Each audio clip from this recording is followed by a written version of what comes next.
The USS Franklin had once been the pride of the fleet, a nuclear-powered titan that cut through oceans like a blade.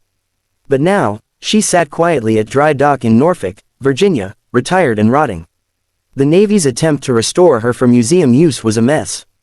The biggest issue, her main turbine engine, massive, rusted, and so outdated that even the original manuals were disintegrating.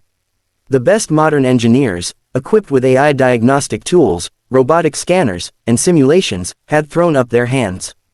Parts were obsolete, blueprints conflicted, no one could even agree on what exactly was broken. The project was on the brink of cancellation.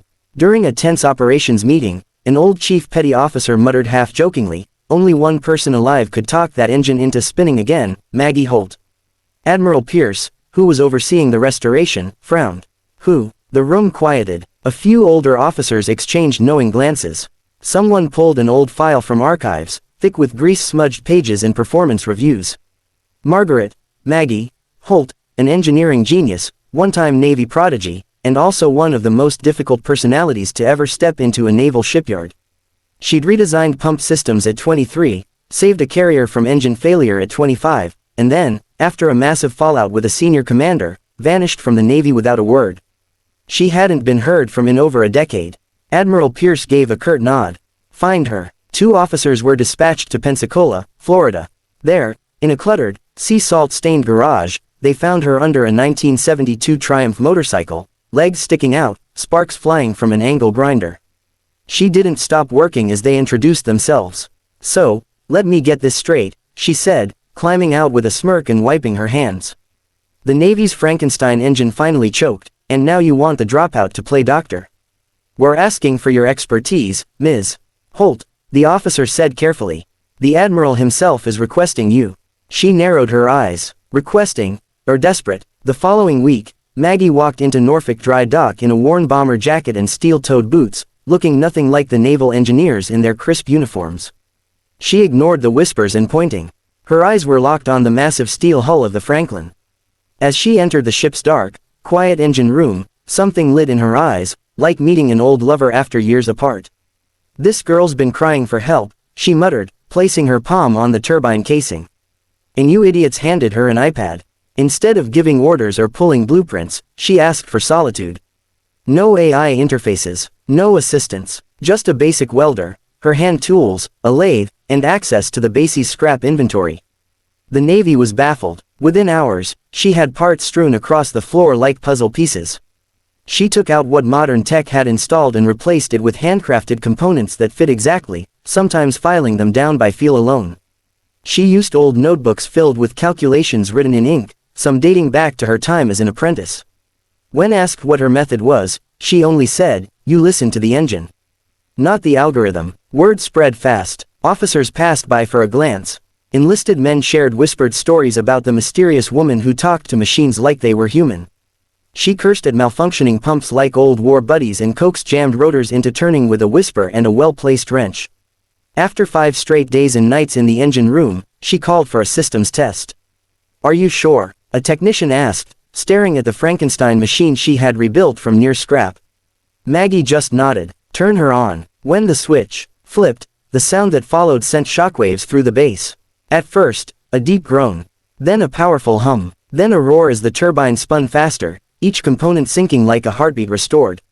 Lights flared to life. Gauges shot up. The room vibrated with power that hadn't coursed through its veins in decades.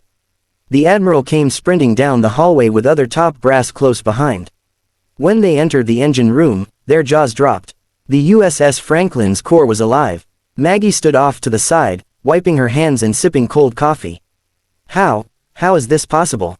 Pierce asked. She tilted her head. "You all thought she was broken. But she was just misunderstood." Admiral Pierce could only stare, dumbfounded. "I don't even have words." "That's fine," she said, flashing a tired grin. "Your ship just spoke for you." The USS Franklin's turbine spun like thunder through the docks, echoing across the base like a ghost reawakened. Admiral Pierce stood in silence as gauges steadied, lights stabilized, and systems hummed in perfect harmony, each a mechanical heartbeat brought back by the one woman the Navy had once discarded. Maggie didn't stick around for praise. She walked out of the engine room while stunned officers swarmed the control panels, barking confirmations into radios. Outside on the pier, the summer sun glinted off the ship's hull.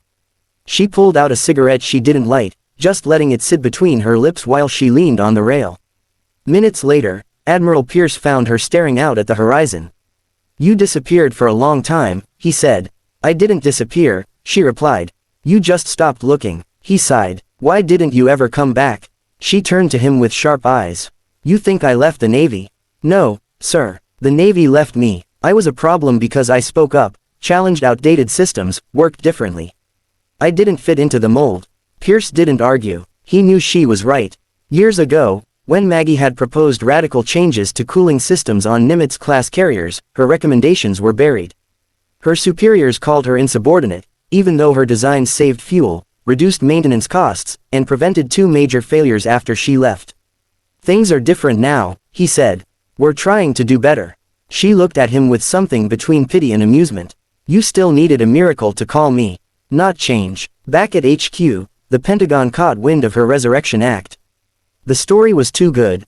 A forgotten genius, called back from obscurity, resurrecting a Cold War battleship with no tech, no team, and nothing but grit. Media outlets were sniffing around. Headlines were ready to be written. Congress wanted to tour the Franklin. Within a day, she was summoned to a high-level debriefing. A fleet of admirals, engineers, and defense contractors filled the room. They were expecting either a wild-haired eccentric or a stubborn old veteran. Instead, Maggie walked in wearing the same jeans, boots, and oil-stained t-shirt that had brought the engine back to life. "What you accomplished," a senior admiral began, "is nothing short of remarkable. We'd like you to take on a new role, Chief Technical Consultant for Naval Restoration Initiatives." Maggie sat back in the chair, arms folded. "I don't want a title. I want a program." The room went still. "I want access to your forgotten projects. The old ships, the written-off engines, the stuff you say is too far gone. And I want to train people, not just anyone. The ones like me, the ones who tinker, who listen, who fix, not with simulations but with skill." A contractor scoffed. "You're proposing a manual restoration lab. I'm proposing you bring back craftsmanship," Maggie snapped. "Before you lose it, forever." The admirals glanced at each other. Pierce leaned in. "And what do you want in return?" She grinned. "Nothing. Except a name for the place. 3 months later, deep in an underground wing of Norfolk Naval Base, a steel door bore the words, "The Holt Forge, EST.